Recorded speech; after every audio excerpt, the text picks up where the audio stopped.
All right, welcome back. The Outsider Sports Football Podcast. We have a very intimate show here. Myself, Ryan Bailey, with Corey Jason, and look at the setting. The Italian restaurant. Make no mistake, that location is in hell, owned by Gordon Ramsay, but we're The here for food is molto bene, though. a fine Italian dining experience in the East Meadowlands. We're going to talk about the Giants and how they have a backdoor into the playoffs later on today.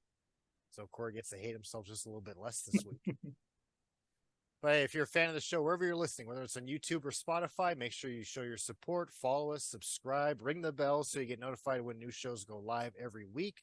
Make sure you go to our website, www.outsidersports.net. We have great content out there, including our power rankings for the NFL, which will come out every Wednesday along with this show. But you know where we got to start, Corey? Cole Report Weekly. And just once, My favorite segment. I would love to come to Cole Report Weekly and just talk positive news. I thought I was going to get to do that last week. You know, we had a 2-game win streak, then a bye week, a very vulnerable opponent in Tampa Bay, and I was so excited and filled with joy that we released Darius Leonard.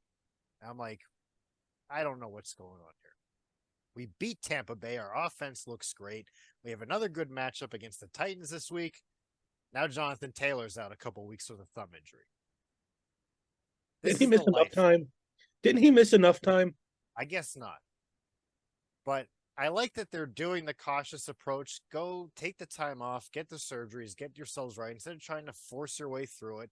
Because that's what ends up with this behind me. We get situations like that. And I don't want any more of those.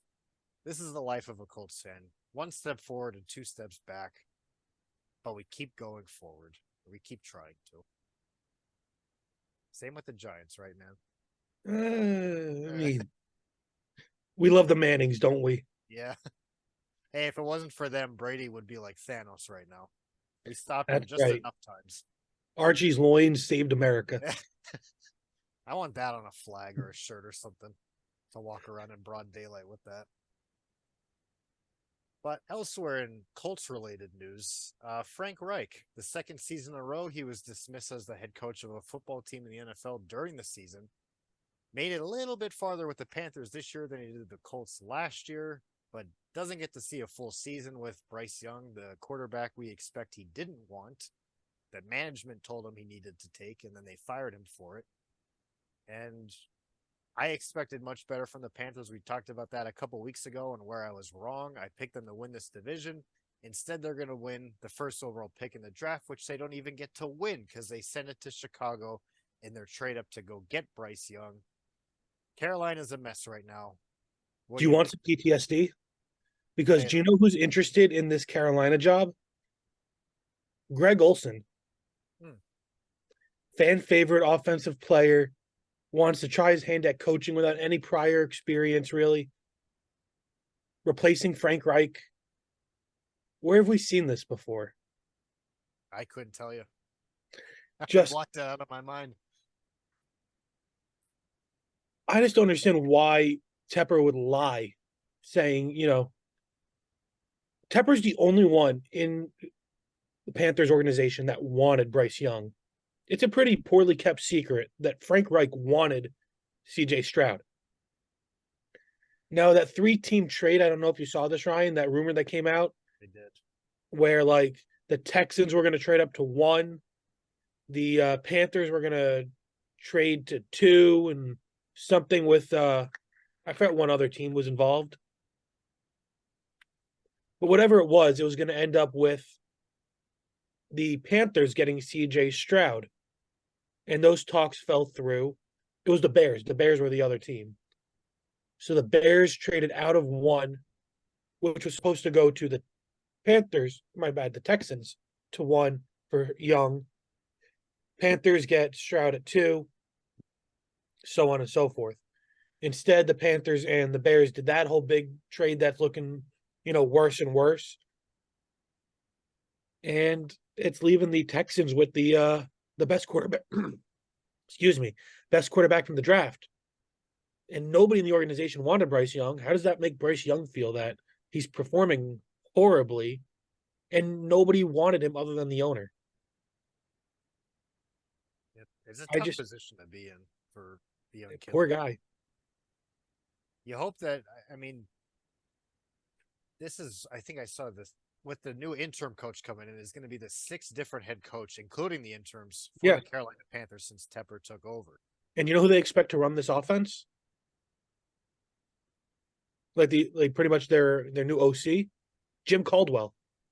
Hey, So like he was there's part of the all-star experience. staff that made me fall in love with the Panthers to begin with. And that's looking to be one of my worst takes thus far.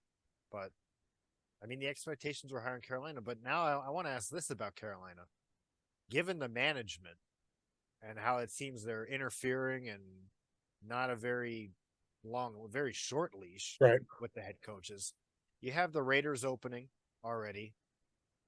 It's expected that Washington will move on from Ron Rivera at the end of the season, as As would the they should. Chargers move on from Staley. Likely, maybe the end of the year, Staley will get to. Maybe not. Maybe they'll give Kellen Moore a test drive. I What like is that idea. what is going to make this Carolina job not the least interesting? I mean, obviously, there's only 32 head coaching jobs like this in the So world. But the only way the Carolina job is not the least interesting opening is when all the other jobs are filled and it's the only vacancy. Everybody else has something. Washington has a lot of cap space, a quarterback people like, a new ownership group that seems eager to win, right? The Chargers have Justin Herbert. Some are saying he is the young Josh Allen of the league, not a winner. Big arm, and that's it. It's just one of those things where there's just nothing going. Yeah, you have the young quarterback, but he's what, 5'9", pretty much. He's not a big guy. He's under 6 foot. That was one of his biggest knocks is that he wasn't tall. He's not making reads. He doesn't have the arm strength. You know, your third round wide receiver and Jonathan Mingo, second round, I should say, and Mingo is doing everything he can to not catch balls in bounds. There's just nothing positive going on. You have an ownership who hasn't even given time for coaching staffs to really to get a foothold in everything. Why would anybody want that job? yeah, I mean, you look at it, there's a couple pieces defensively, but without a first round draft pick, it's kind of expected now. Guys I like Brian gotta Burns and Chin might get moved. I have a pick for somebody who's gonna take that job, but I think it's going to be the worst possible thing for them. And that's Eric Bieniemy. This is going to be the one spot that gives him a place to go because we've seen him being in that coaching carousel for a while and never getting that, head coaching job. This will be the one that he gets and kind of ruins his value. He finally escaped Andy Reid. He's doing something great in Washington with Sam Howell. He's going to get that job, and I just don't think that he's able to, or anybody's able to turn that ship around. Yeah, for if Eric Bieniemy, I like that idea, but if he takes that job as the Panthers head coach, that's like standing on the edge of a boat with a cinder block Exactly. tied to your legs. Like you're Exactly. you're already You're, starting saw, in a you're hole. sawing off the tree branch when you're on the wrong side of it. Exactly. Oh man, I would like to see him just kind of move up in Washington and become their head coach. That's where I think Belichick ends up. I still don't think Belichick will be a head coach next year. He's still Belichick. He'll get a job. Yeah, if he wants a job, he'll get a job, but I don't know. We'll see. We'll talk about the coaching carousel when we get to January. That'll be the last time we talk about a lot of those teams till draft season because we'll be talking about the teams in the playoffs and the NFC playoff picture. To me, it's as competitive as the AFC. The problem is I could see any of the AFC wildcard teams, whether it's Pittsburgh, they put up over 400 yards of offense this past week. They hadn't done that in 40 some games with Canada as their offensive coordinator. The points weren't there yet, but I think we're going to actually start seeing some growth being realized, some of that potential being realized with that Pittsburgh offense. Indianapolis, for some reason, we have a great track record against Mahomes and the Chiefs. We went into Baltimore. My point is, some of these wild card teams can go on the road and knock off a Miami, knock They off can a do Jackson. damage. The NFC wild card, I mean, you're going to have Dallas in the 5th seed taking on, take your pick, Atlanta, New Orleans. But can Seattle go on the road and beat San Francisco when it matters. I know Green Bay just went on the road and beat Detroit, but are we going to trust that to happen? Are we going to trust the Giants to finally quell the curse of the boat picture? We did. We did. We beat the Vikings. Oh, that's right. Yeah, yeah. I The almost matchup forget of the about two that. most fraudulent teams in the league last year, and the Giants proved that they were the lesser of two frauds. That's true. What do you make? Because a couple of weeks ago we talked about this AFC playoff picture, and that's starting to kind of take shape a little more. That wild card race, very intriguing. The NFC though, it is equally as intriguing, even though it's Yeah, with lesser teams. I mean, Seattle, Minnesota, Green Bay, even the Rams, they've strung a couple solid wins, especially with the Rams are a half game out. Like it's insane. And to me, I think at this point in the season, if you are within 2 games, you are in the hunt.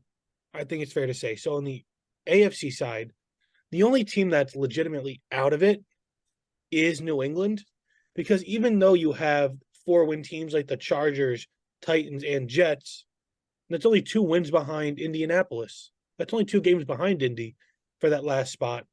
Now, that's not very likely. Pittsburgh, Cleveland, 7-win teams. That's 3 games. You're getting to some touchy areas right there. But there's a couple teams, again, Houston, Denver, even Buffalo. I'll give it to them. Those are all teams that I think are in the race. I think Cincinnati's done. I just think losing Burrow is too much to overcome. yeah, Vegas is fun. I think that's kind of worn off, though, with the Antonio Pierce. And obviously the Chargers are cooked. The Titans are, Will Levis. The Jets, they're the Jets. You had the Hail Mary. Like, only the Jets will give up a touchdown on a Hail Mary pick six at the end of a half. And New England's actively losing games. So you have a handful of teams in the AFC that could make the playoffs that aren't in the race right now. But on the NFC side, you have Seattle and Minnesota both with 6 wins. Seattle 6-5, Minnesota 6-6, losing to the Bears Monday Night Football. You have Green Bay at 5-6. Green Bay could legitimately make it. You have 2 spots up for grabs. Nobody's catching Dallas. I think that's fair. You have the Rams at 5-6. Again, a game out. New Orleans at 5-6. Game out. Tampa Bay at 4-7. 2 games out. The Giants at 4-8. 2 games out. The Bears at 4-8. 2 games out. The Commanders at 4-8. 2 games out. And you have a lot of these teams that are lurking. If this was for 1 spot, I would be more hesitant. But for 2 spots, there's a lot of things that need to happen for a lot of things to go right for some of these teams. But it's not impossible. Take the Giants, for example. Their remaining schedule after this week's bye, they play the Packers, who are ahead of them in the race. They play New Orleans, ahead of them in the race. They play the Eagles, death. They play the Rams, ahead of them in the race. Then they play the Eagles, who will be resting all their starters to end the season. Things could theoretically happen. Is it likely? No. Do I think it'll happen? No. Is it fun to think that a UDFA is going to bring us to the promised land? Absolutely, without a doubt. It is fun seeing touchdown Tommy bring us within an inch of having a lifeline in this race. And if we didn't have all these teams in front of us that we actually have to beat to make this run a probability, then, it's, again, a different story. But the fact that pretty much every game we have left are teams ahead of us, where, you win 1, you win 2, you start to ask some questions. Start to believe a little bit. But the Giants and Bears are fighting for that last wild card spot from a distance, but also fighting each other for a top 5 pick. And it's just really funny how that Bear win yesterday both helped the Giants playoff and draft pick status. They went down in the draft, but up in the playoff race. Doesn't make any sense how the NFL is running right now, but it's really fun. But you need to see a lot of mediocre teams in the NFC kind of get away from the pack. We thought we saw the Dobbs and the Vikings, right? We thought Dobbs might have been the guy. Turned back into a pumpkin. What is Dobbs? What is the Vikings? Seattle looked awful against San Fran on Thanksgiving. What are the Seahawks? These are questions that need to be answered, and teams just need to figure out their identity now that we're getting into December and the stretch. Yeah, with week 12 behind us this past weekend, that's 2/3 the regular season in the books. So this is the home stretch. Bunch of teams on bye week this week. Like you said, the Giants are in that. The Bills, the Vikings, those Bears too. Teams that are, it feels weird to say the Bills and the Bears, but they're both in the playoff mix. Very different ways in their respective conferences. How about the fact that the Bills and the Bears have a 2-game difference in their record too, but 2 games in the NFC would be a playoff spot, and 2 games in the AFC is pretty firmly out right now. That's the difference. I've said it before, whether it was on the show or in the column. The big difference between the AFC and the NFC is, to use like a wrestling term, it's the mid card. I mean, you look at the quality of the Yeah, AFC wild card teams and the teams just out of it in the hunt, that like eighth through, I mean, you could go all the way down to 12, 13. Whereas the NFC, again, what if they go and get into the playoffs? I mean, when you're in the dance, you got a chance. That's what I like to say, but how real is that? I mean, for teams like the Giants and the Bears coming out of this bye week, your playoffs start now. There is no room for error, even with the Giants, like you said, playing a lot of those teams in front of them. yeah, it's tough. I think that there's not a single good team in the NFL this year. Even the good teams like Philadelphia, San Fran, the Chiefs, the Dolphins, they have massive Achilles heels. Philadelphia does remind me of that Steelers team from a few years ago that went 10-1 to start the year and then kind of faltered. I don't know if Philly's going to falter, but when you have a guy like Jalen Hurts as the MVP frontrunner who's got ridiculously mediocre stats as a quarterback, but for the way the league is right now, that is still leading the league, and he's deservedly so the MVP frontrunner. It's kind of pathetic how football's kind of fallen this year, where it's just all mediocre from top to bottom. Yeah, sometimes it's hard to watch, but I mean, it's like we're saying, there's really only a very small handful of teams truly out of it at this point. It's literally just New England, Carolina, and Arizona that are completely out of it. Yeah, that's it. But yeah, I mean, this week, week 13, has a couple of really exciting games. Like we said, this is the home stretch now. We'll probably end up doing hot seat versus hot streak in the next week or two in preparation for this home stretch of the regular season as we get into the playoffs. But week 13, obviously, it has a big match. San Francisco going into Philadelphia.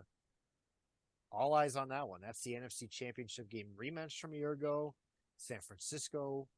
I mean, we saw. Did you see Hassan Reddick's comments about them? Yeah. Quit the whining. Pull up. You got another shot at it. And we'll see what San Francisco can do. You know what San Francisco's going to do? You want to know? I got the script. Spoilers, please. San Fran's going to lose. I hate to say it, kills me on the inside. Philly's going to win. Philly's going to win, I think, by probably 10 points at least. I just don't have faith in this Niner team. This Eagles team is hot. This whole season's been about revenge. They feel like they got screwed over in the Super Bowl, which absolutely is not true. You know, they probably should have lost last week in their matchup on Sunday Night Football, right? Was it Sunday night? Or no, that was a 4 o'clock game. They should have lost. That was what the Bills. The Bills should have won. I mean, once you get to overtime versus Josh Allen, you deserve the win. But leading up to it, the Eagles were committing penalties upon penalties that just weren't being called. Talk about it being America's team with the refs giving, a blind eye to horse collars into, intentional groundings, guys getting tackled before the ball gets there. Eagles did a lot of complaining. Now they're getting these calls, and they're going to make the most of it. I do think they make Purdy look like Mr. Irrelevant. It's just not going to be a fun game when they play each other. Luckily, we have the Jets that, prevented the Eagles from becoming a undefeated team. That's so funny to look at the Eagles' record 10-1 and realizing that one was not that he really won the game, but Zach Wilson. Zach Wilson won that game. Zach Wilson Was that when played he was still football. doing good? He was playing pretty well. He went down and Not scored good, when but he had to. yeah, He played that's when we good still Zach had hope. Wilson style. As non-Jets fans, it's easier for us to have hope than actual Jets fans. I know it personally, and as soon as Rodgers got hurt, he said our season's over. Oh, poor Jets. What other game are you looking Yeah. forward to this upcoming The weekend? game I'm looking forward to has got pretty big playoff implications in the NFC side, and that's the Thursday night game, Dallas Seattle. Now, on the Dallas side, you have to take care of business. You can't lose another game to a team that's just beneath you. Dallas wants to be considered with the Phillies, the Chiefs, the Dolphins, the Niners. Dallas wants to be in that upper echelon of teams. Now, what sucks for them is they're in the same division as the Eagles, so they're not going to be a division winner. So, what they need to do is take care of business as that top wild card seed, get away from the pack, beat the teams beneath you, and that includes Seattle. On the flip side, Seattle, you just lost to the Niners. What is Geno? What are you? Since the Leonard Williams trade, Seattle has one win since they traded away a second round pick for a 30-year-old defensive tackle. It's one of those things where Seattle needs to get back on track. They need to find their heart and their soul. They need to beat Dallas. If they lose to Dallas, drops them to 6-6, it's going to be tough to get out of that hole, especially with some other hotter teams beneath them, like the Packers and the Rams. And they just need to stay afloat if they want to be a playoff team. Yeah, they won the season series against Seattle, didn't they? They beat them week one and then just a couple weeks ago. So Yeah. if they finished with that same record, the Rams are going in ahead of Seattle. So that's definitely one to watch with the Rams coming up. One more game I'm intrigued in. Again, the AFC wildcard race. Denver, one of the hottest teams in the league the last couple weeks, going into Houston. Houston maybe would have knocked off Jacksonville for the second time in their season series, but again, penalties, this referee epidemic we're having in the league, as well as a couple missed field goals by Amendola, their kicker down in Houston. They're both 6-5 right now, Denver and Houston. I believe I forget if they're 8-9 or 9-10, just out of the wild card race. I know Buffalo's kind of right in there as well. But this is huge. I mean, whoever loses this game, and if Pittsburgh and Indianapolis win this week, that's a little more room that you have to make up, some more Yeah. ground that's going to be tough to cover. It's going to be a lot of ground to cover. It's just so hard to tell with what's going on. But that playoff race and the way we're getting is just ridiculous. I mean, we're so late in the season and have all these teams still in talks. Where did we see this coming? Did anybody see these matchups being important at the beginning of the year? I didn't see Denver and Houston, but No, you wrote Denver, Houston off as two bad teams. yeah, I But expected the AFC picture if to I look like told this. Ryan from August when we were doing these, divisional breakdowns and playoff predictions, week 13, Houston, Denver, that's going to be a massive race determining, the playoffs. You would have laughed at me. I would have. But here we are. But here we are, letting Russ cook, letting CJ Stroud. It is just, it's fun. CJ Stroud's fun. Tank Dell is fun. Yeah. The Broncos are Denver. They're there. They're there. They're consistent. They got vintage Russ. The turnaround has been astonishing to watch out in Denver. But I mean, I anticipate the AFC wildcard race to be stacked, just not with these teams. Yeah, you expected the Bengals, the Bills, although we all did kind of expect the AFC North to be where they are at. Yeah. Maybe not in that order, but I mean, the Bengals really only out of it now because of the Burrow injury, and it's so tough to predict. You can't predict things like that. yeah. Otherwise, they'd be right in there. I think most people, obviously, you can't predict the Rodgers injury.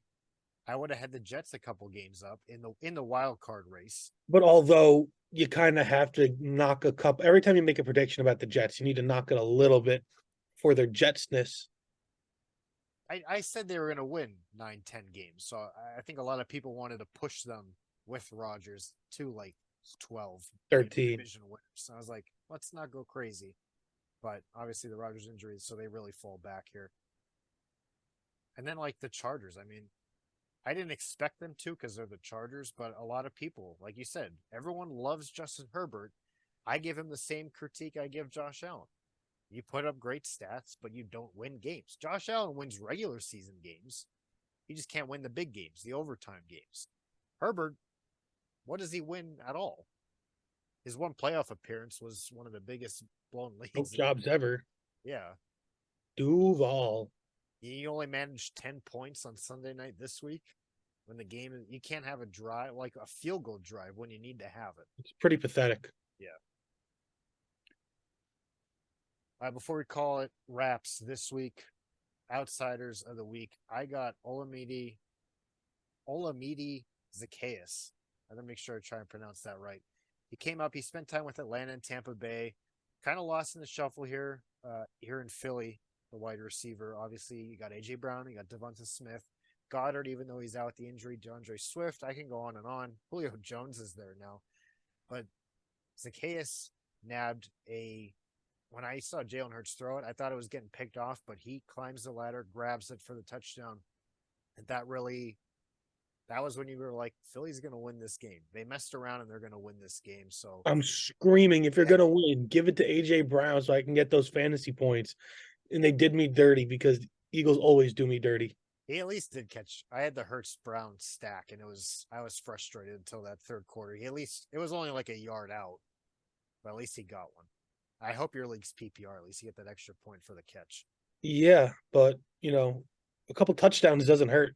Could have been more. He had a lot of drops and breakups I saw watching that. But who do you have for outsider this week? Normally, I feel like when we do outside of the week, we talk typically about an offensive player because they touch the ball more. But I want to go defense with Jalen Phillips of the Dolphins, the edge rusher, the pass rusher, the guy that made Tim Boyle's life a nightmare on Black Friday. But I'm also going to eulogize him because he died on that field. Not literally, but figuratively, because the MetLife turf snatched another soul. His Achilles, gone.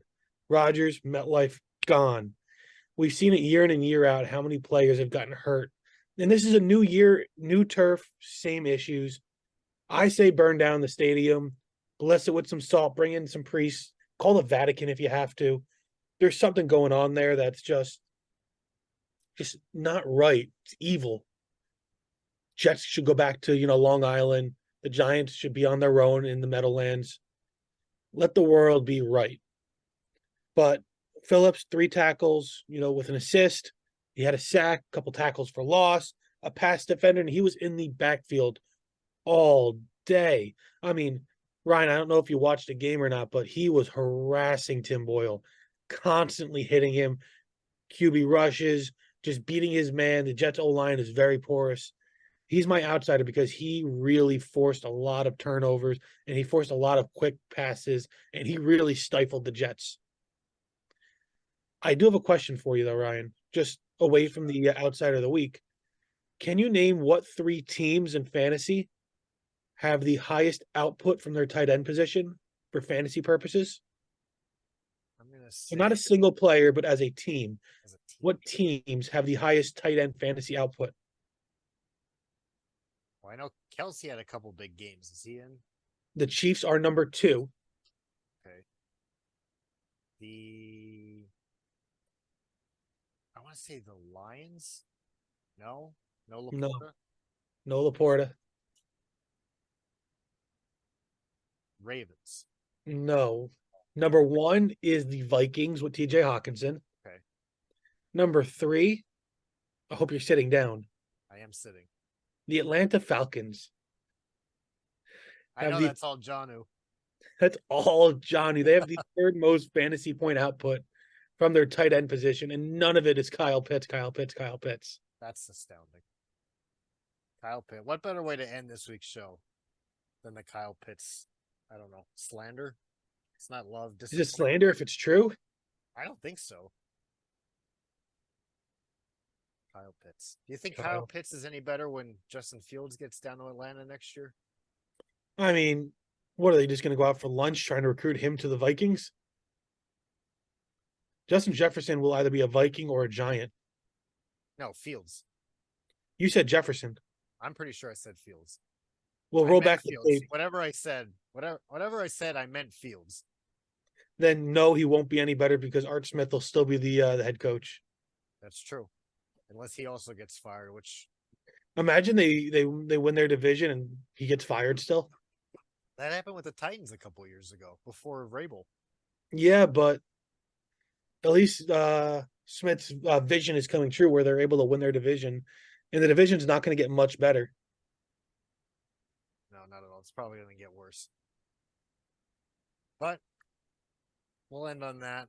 Join us next week, Outsiders, when we react to all this Week 13 action. Like we said, San Francisco, Philly. That's going to be a huge game in the playoff picture for the NFC, as well as all the wild At card Philly. races. That one's in Philly too. They got to go back into the link. No more excuses, Niners. Let's protect Brock Purdy this time. And Outsiders, join us next week. Thank you again for listening to another episode of the Outsider Sports Football Podcast.